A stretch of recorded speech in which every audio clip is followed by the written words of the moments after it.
Namaste. A very warm greetings from India. I am Dr. Sunita Singh, presently working as Assistant Professor in Department of Chemistry, Navrit Kanya Mahavidyalaya, Lucknow, India. It is indeed a pleasure for me to be part of BOTANICA 2022, for which I would like to thank the organizers.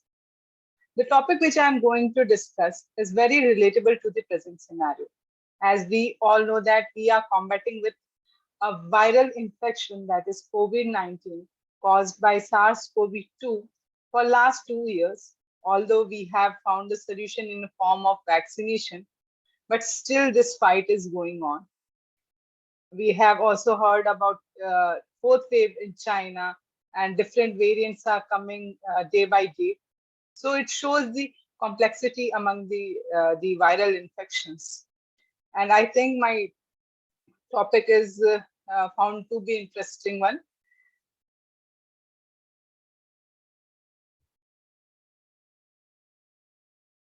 My topic is an overview of key Ayurvedic medicinal herbs as remedial agents for viral disease.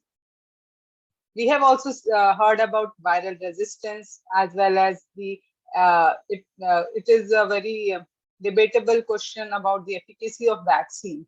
So all these problems have forced the scientific community to go beyond these available options, and in which the nature is one of the major source of different types of compounds which can act as antiviral agents. We have also seen that during this COVID-19 infection, people has gone back to the various traditional medicine system for curing this infection, especially in case of mild symptoms. We have a vast literature available in ancient times about this traditional medicine system and their applications for curing different type of diseases. In India, especially Ayurveda, Siddha, Unani, these are some of the traditional medicine system, and which has a long history for curing different type of diseases. Although it has some drawbacks, like we have less scientific backing to the medications and formulations available for Ayurveda and other related traditional medicine system. But now people are doing work for giving them scientific backing and proofs, and can be used for different type of applications. We are living in a 21st century, having a very fast forward life. We don't have time to balance between life and work. Unhealthy lifestyle, which leads to various type of diseases. For curing them we are using different type of allopathic drugs, although they have side effects. And concerning about these side effects, people are going to the natural options, having a origin which is the natural. They are more attracted towards the products obtained from plants, especially, which is a form of green consumerism. And also there is a recent attraction towards the traditional medicine system for curing different type of not in a very serious infections, but mild symptoms related to different types of infection, either it is bacterial or antiviral. Taking into account in all these, we can say a shift towards green consumerism. In 2013, WHO developed and launched WHO Traditional Medicine Strategy 2014 to 2023. They emphasized to integrate the traditional medicine system and complementary medicine system with the conventional medicine system to promote universal healthcare and to ensure the quality, safety, and effectiveness of such medicine. This is one of the figures which shows the circle of life for achieving universal and quality life. As we see that in traditional medicine system, we have a major portion of preventive measure as well as healthy lifestyle. While in case of allopathic system of medicine, we have medicine as well as special treatment technique for a particular disease. So the basically which principles are involved in traditional medicine system is comprises of two aspects, that are first to avoid the etiology of that disease, and second to go to the root cause of that disease, and while curing it, the main emphasis on a particular lifestyle, uh, to follow a particular lifestyle, as well as to have a dietary supplements in a form of herbal plants and different type of formulations. So it is we can say it is a prophylactic approach to strengthen the immune system of a person, which helps them to develop a strong defense system against different type of infections. We have anecdotal evidence about medicinal claims, especially in ancient literature of different traditional medicine system, where herbal plants play a vital role.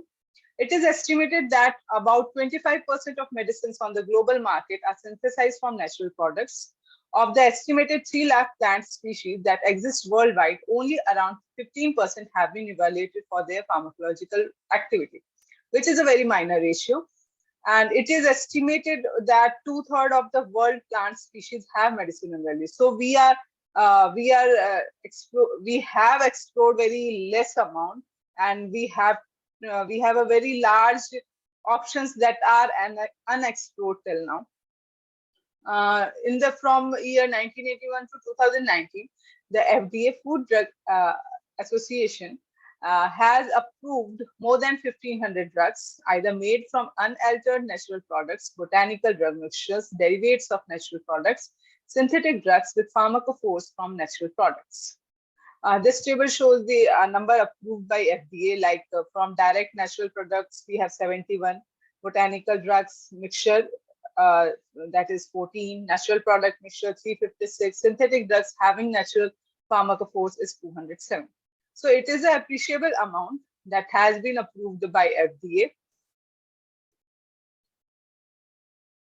I would like to add this information regarding different drugs which has been developed using herbal plants from various dedicated institutes of India.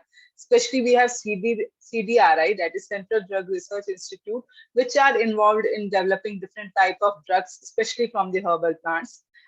They have developed anti-diabetic drug from, it is a combination of various plants. It is sold in the market as BGR34.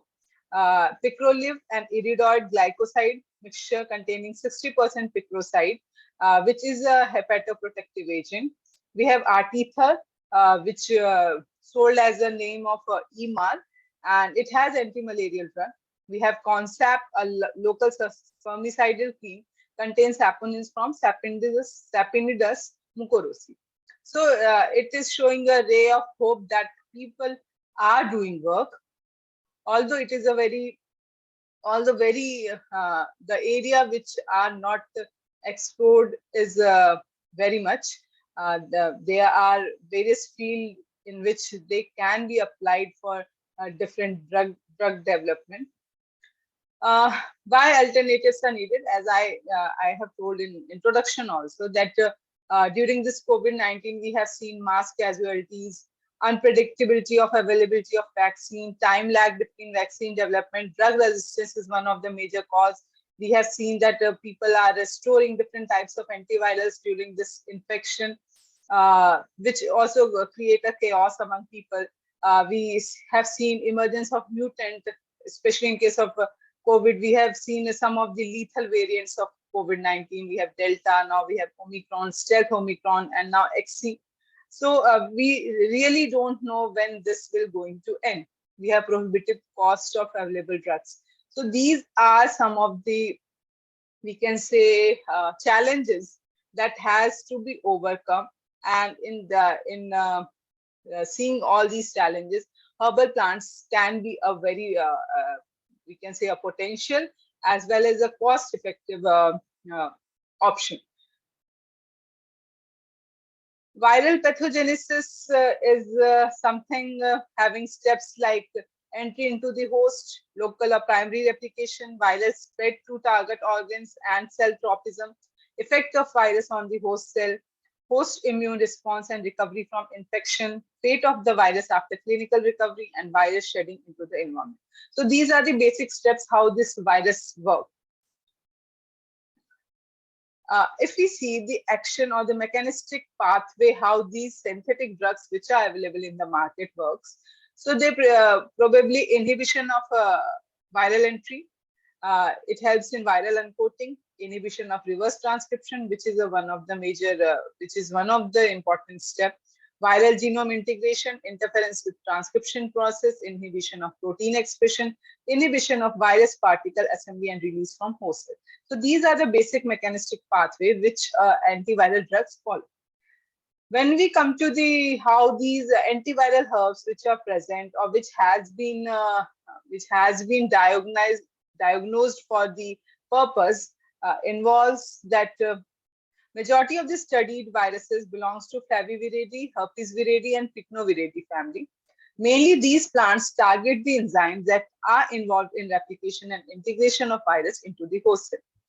In case of DNA viruses, restricted entry of viral particles into host cell or inhibition of viral replication into the host cell. These are some of the frequent mode of actions. Destruction of viral envelope was also one of the identified mode of action against DNA viruses.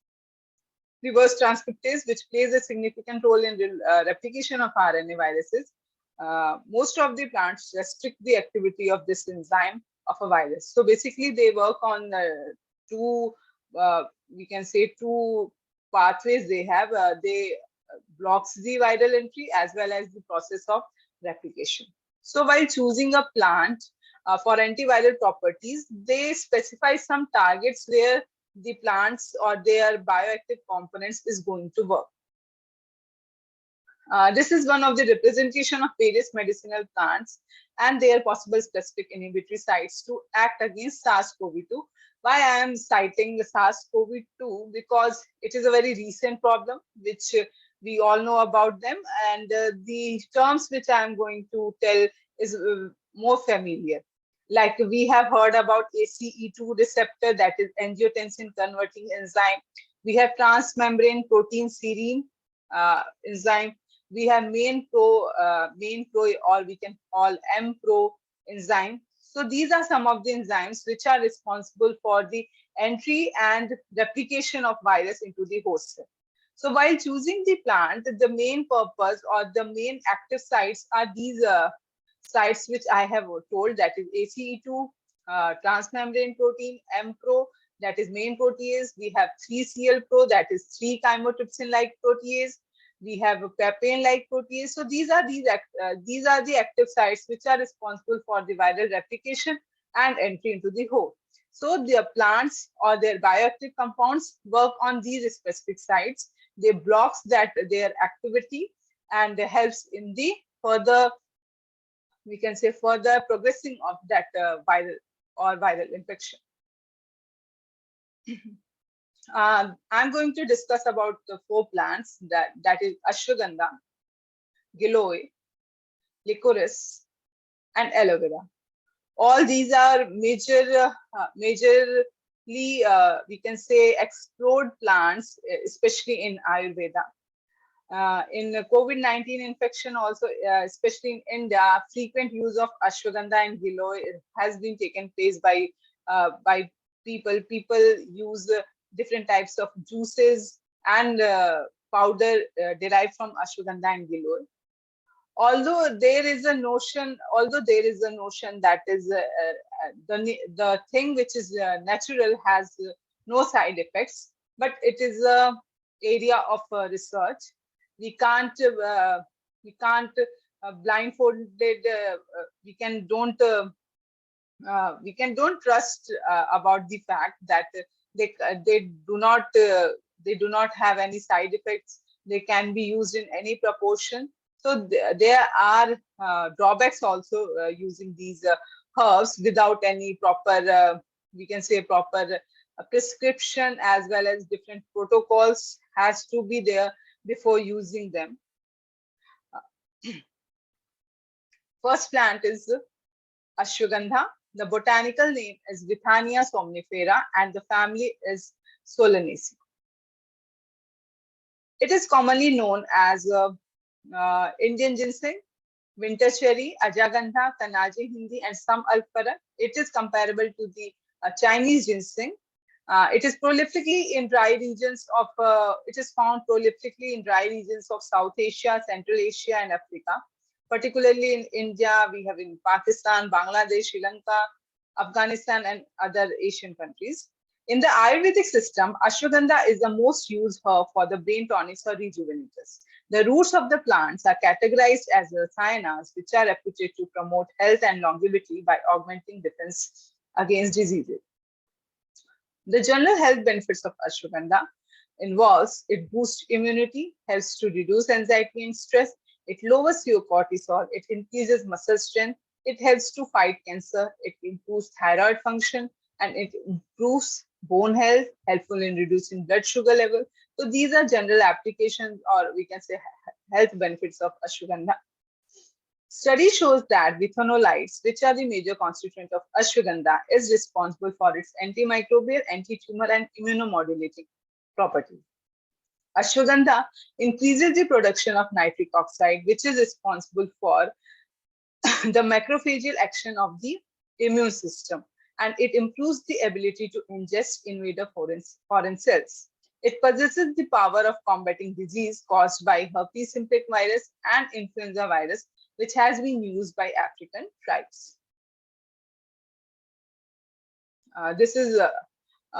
Ashwagandha also helps in lowering the inflammation by reducing the number of C-reactive protein in the body. This lowering effect of chronic inflammation helps our immune system to perform efficiently by improving the action of natural killer cells, which are a part of the innate immune system. It plays a vital role in host rejection of both tumors and viral infected. Research showed that ashwagandha helps to increase the natural killer cells in human studies. So these are the factors which are showing that they have immunomodulating properties. This is one of a collaboration work that is done in the starting year of 2020, where they have used vithanone, that is a ashwagandha component, and CAPE, which is caffeine acid phenyl ethyl ester of propolis, and they have seen the effect of using them for a particular site. Like we found that vithanone and CAPE is helpful in blocking the activity of M-pro enzyme, M protease, that is main protease, which is responsible for viral replication, which in turn affects the process of viral replication, as well as vithanone itself is effective in inhibiting the activity of that transmembrane protein, which is responsible for the entry of the viral cells into the host. So basically, they are work on the two active sites which are responsible for the, we can say, viral replication as well as entry into the host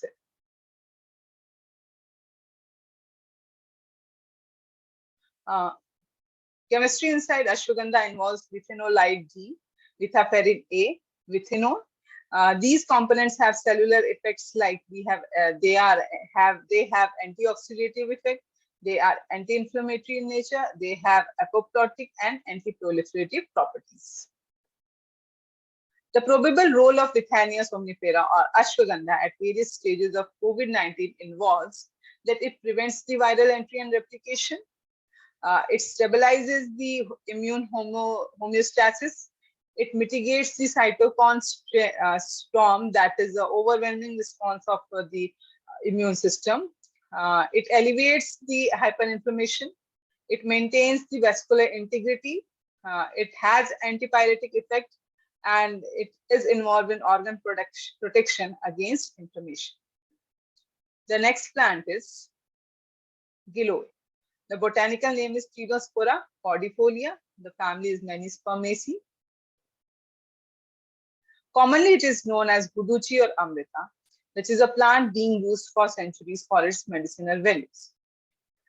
The different parts such as leaf, stem, root, flower have been used for evaluating different type of pharmacological activities.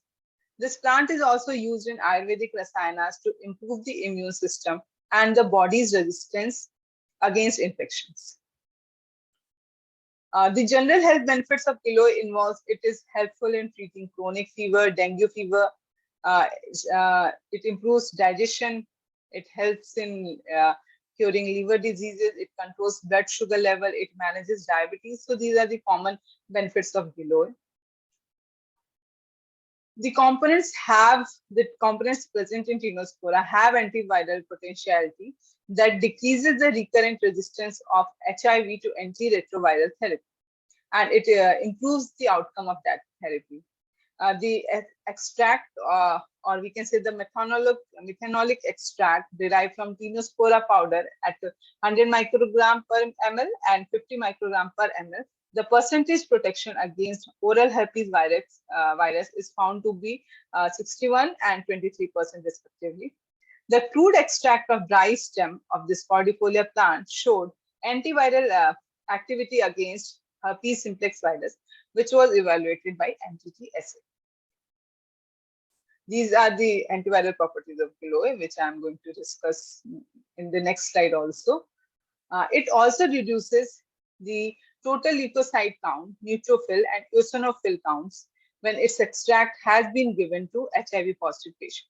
In one of the studies done on male Wistar rats using alcoholic extract of giloy showed an increase in the white blood cell counts, bone marrow cellularity, different type of we can say immunoglobulin concentration, which further validates the immunomodulatory potential of this plant.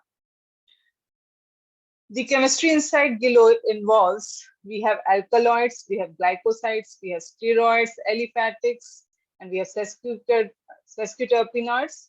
Some examples are berberine, choline we have palmitin, we have glycosides like tinocorticide and syringin.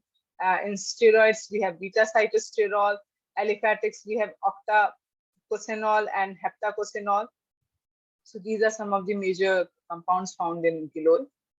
The 5 phytoconstituents of giloy, namely berberine, beta-cytosterol, choline, tetrahydropalmitin, and octacosanol, was evaluated for their antiviral properties using a molecular docking approach. The results showed that berberine can regulate 3-CL4, that is 3-chymotrypsin-like protease function by inhibition and subsequently control viral replication. Tinocorticide, one of the phytochemicals of giloy, showed inhibition of main protease of SARS-CoV-2 in a molecular docking study. So these both factors are responsible for viral replication into the host cell. So they block the, we can say, activity of these factors. Berberine, isocolumbin, magnoflorin, and tinocorticide, these are the compounds isolated from giloy, showed high binding efficacy against the 4 key components of SARS-CoV-2, which are involved in virus attachment and replication processes. Next plant is Glycyrrhiza glabra, or the common name is licorice. The family is Fabaceae. This is a figure showing leaves, flower, root, and powder. It is commonly known as mulathi, sweetwood, black sugar, and being used from centuries for its medicinal values. In Sanskrit, it is named as Yashti Madhu. In ancient Ayurvedic system, more than 1250 preparations are described containing Yashti Madhu as one of the major components. In Ayurveda and traditional medication, it has been effectively used in treatment of coughs, cold, flus, bronchitis, sore throat, and laryngitis.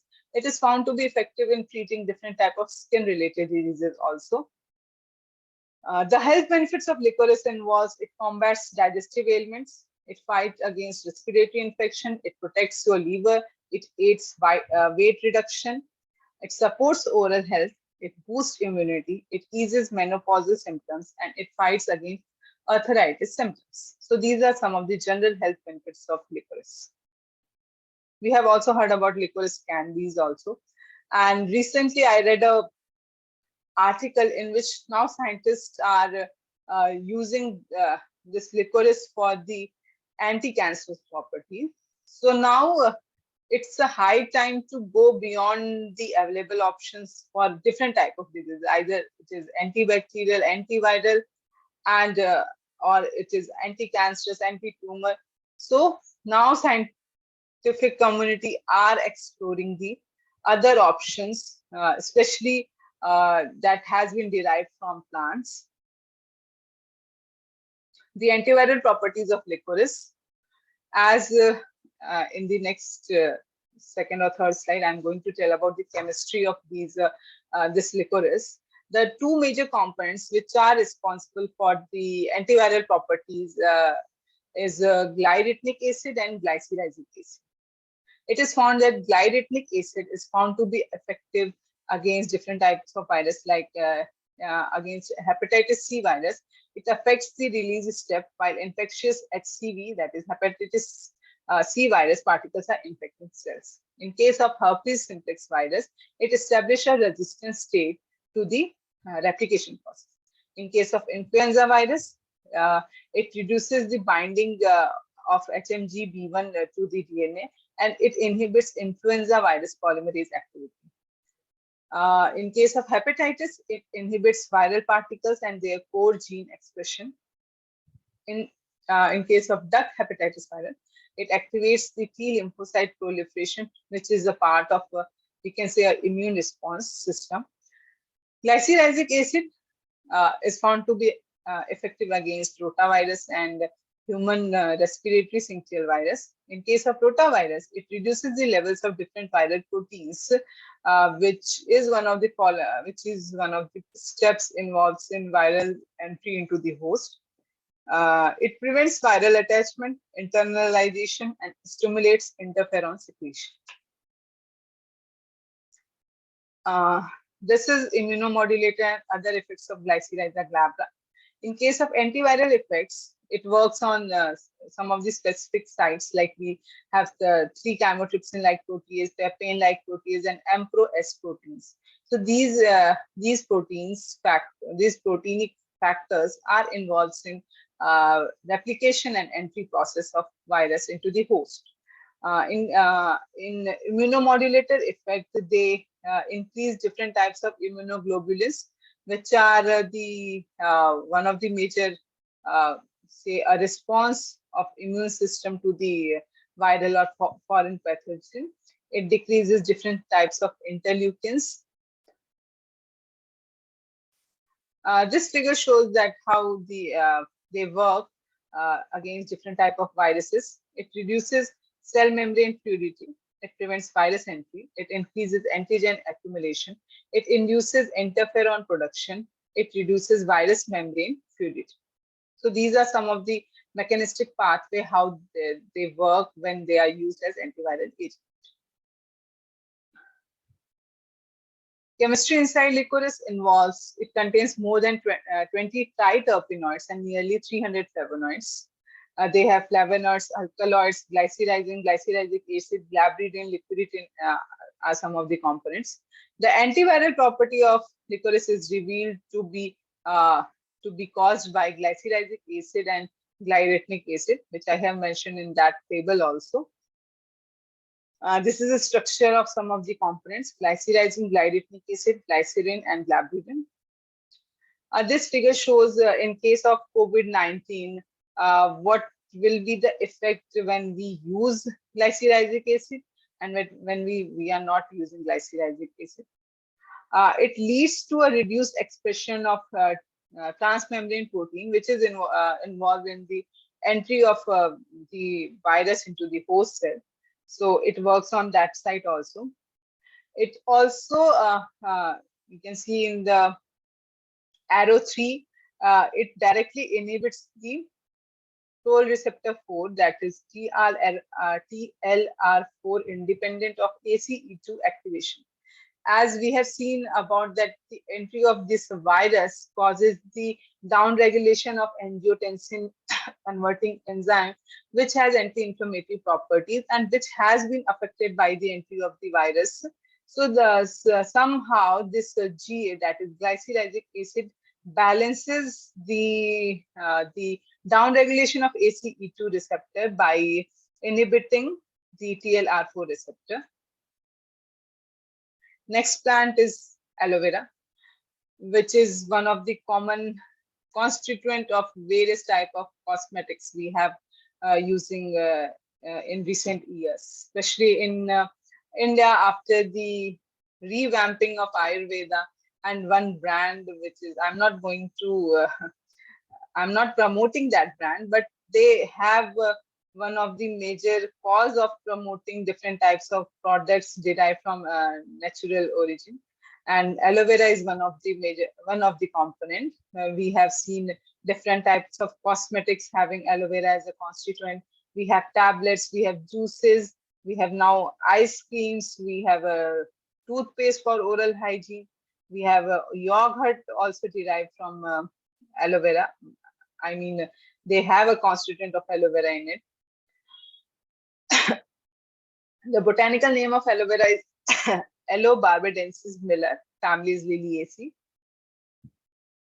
It is commonly referred to as aloe vera, is one of the species of aloe mainly originated in South Africa, but have been indigenous to dry subtropical and tropical climates, including the southern USA.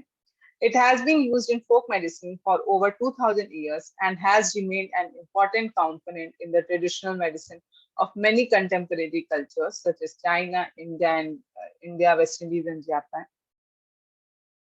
The general health benefits of aloe vera involves it has antioxidant properties, it has vitamins, minerals as a constituent, it has natural antiviral and anti-inflammatory properties, it benefits in digestion, it helps in maintaining oral hygiene. You can say it is one of the energy resource, and it is helpful in treating different type of skin related issues. The antiviral properties of aloe vera involves, this table shows that different types of viruses and the major molecules which is involved in showing antiviral properties. Like in case of hemorrhagic viral rhabdovirus septicemia, which is a RNA type virus, molecule like aloin is found to be using the mode of action which involves destruction of the phospholipid double layer by incorporation into the viral envelope. In SARS-CoV-1, alloimodine inhibits the cleavage of 3C-like protease, an enzyme that plays an important role in viral application. In case of HSV1, that is herpes simplex virus 1 and 2, and varicella zoster virus, which is a DNA type virus, alloimodine inhibits the nucleic acid biosynthesis processes, which results in the termination of protein synthesis. In case of HIV1, which is a RNA virus, AC-menin inhibits glycosylation of viral proteins and inhibits cell fusion and suppression of virus release. In case of poliovirus, chrysofenic acid prevents the penetration of the virus into the cell. Either it affects the translation of the viral RNA or their initial cleavage of the viral protein. In case of cytomegalovirus, lectins inhibits CMV proliferation by interfering with protein synthesis. So the components work on different vital processes which are involved in the progression of virus, especially in replication. We have protein synthesis. So they work on these targeting sites or targeting processes. Chemistry inside aloe vera. Aloe vera contains number of phytochemicals including vitamins, minerals, anthraquinones, polyphenols, polysaccharides, phenolic acid, and sterols. As we see in this pie chart, the major proportion involves the presence of chromones and anthraquinones. Besides this, we have simple phenolic compounds, we have naphthalene derivatives, we have flavonoids, we have fatty acid derivatives, we have coumarins. So they are a vital source of different types of bioactive compounds. This is the structure of hemodine and chrysofenic acid component of aloe vera.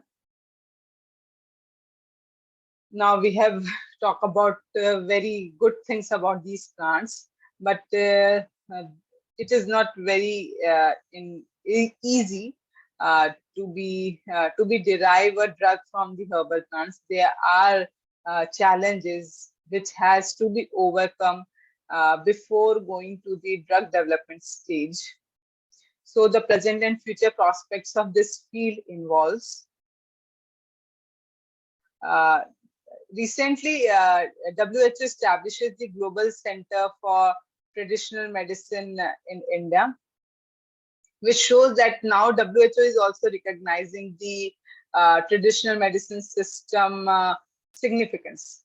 So they are establishing different centers in India for promoting traditional medicine system.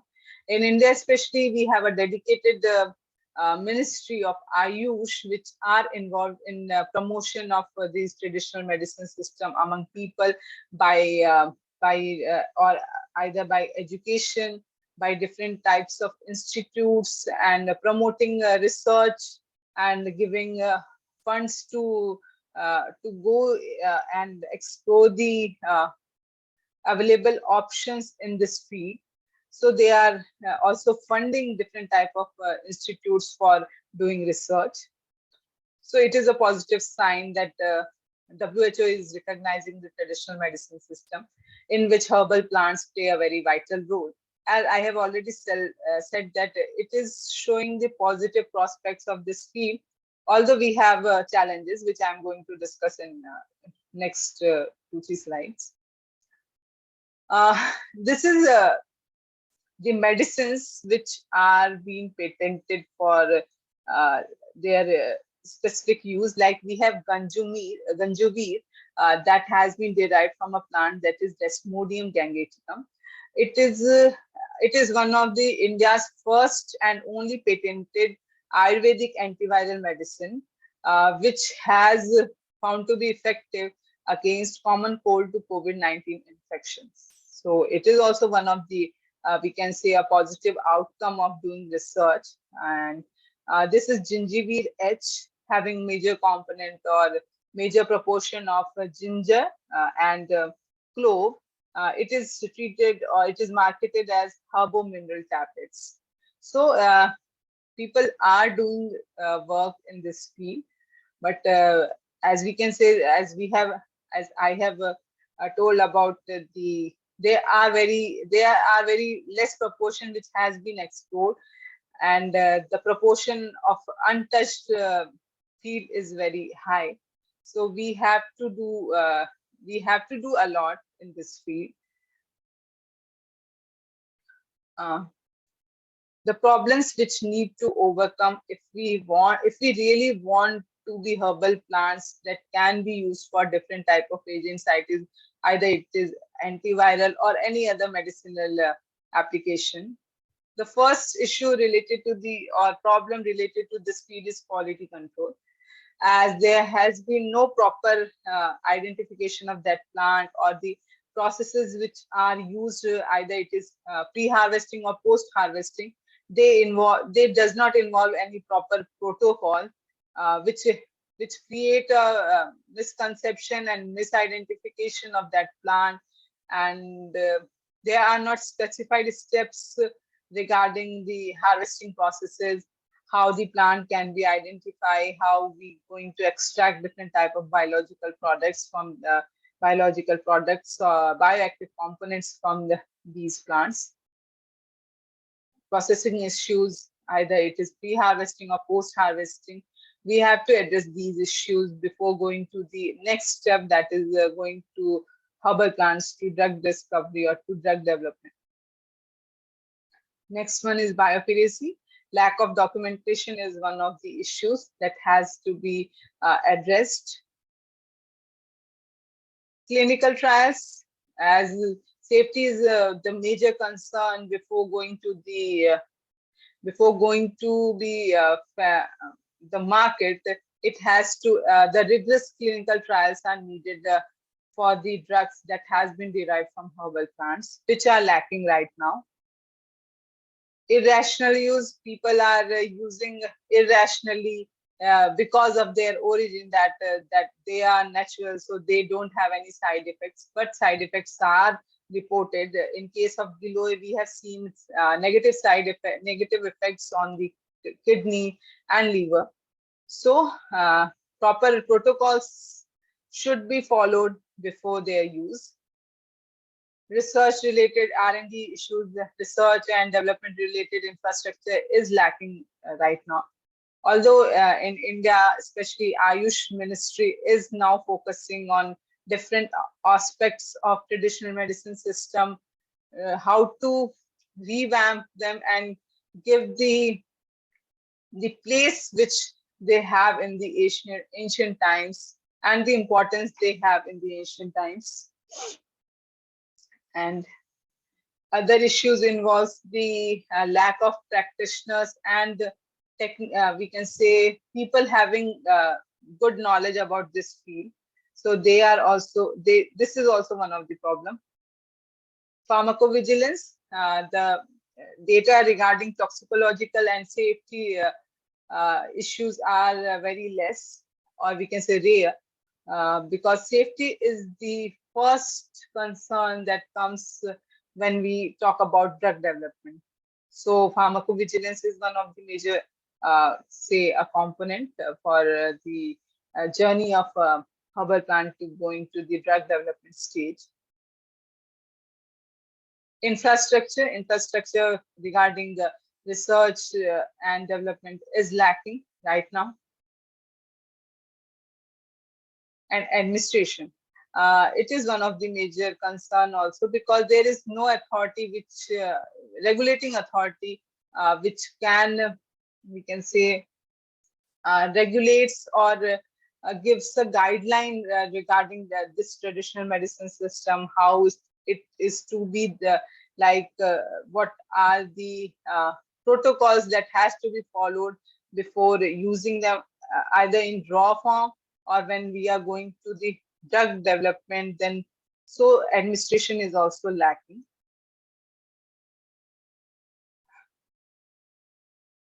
These are some of the differences. After the whole presentation, I would like to say that this field is very, we can say, interesting one, and showing a very positive side of these herbal plants, which has to be explored. Although we have started this journey, but very short distance has been covered right now, and we have to cover a very long distance, starting from the quality issues to the pharmacovigilance and clinical trials. So all these problems should be addressed for a proper promotion of these traditional medicine system or the herbal plants used in the antiviral used for the antiviral properties. So I would like to end my presentation by this quote, that is, Mother Earth's medicine chest is full of healing herbs of incomparable worth, said by Robin Rose Bennett. So I think this is a high time to recognize this worth without exploiting the nature, which is very important also. And I would like to thank thanks everyone which are involved in this event. I would like to give a special thanks to Rhiannon Lewis. Without her, I think I am not be a part of this Botanica 2022. So thank you, Rhiannon. And if anyone has any type of query, they can freely contact me. The organizers have my email ID. So thanks a lot. I'm sure that I have create a curiosity about these Ayurvedic medicinal herbs among all of you. So thank you very much.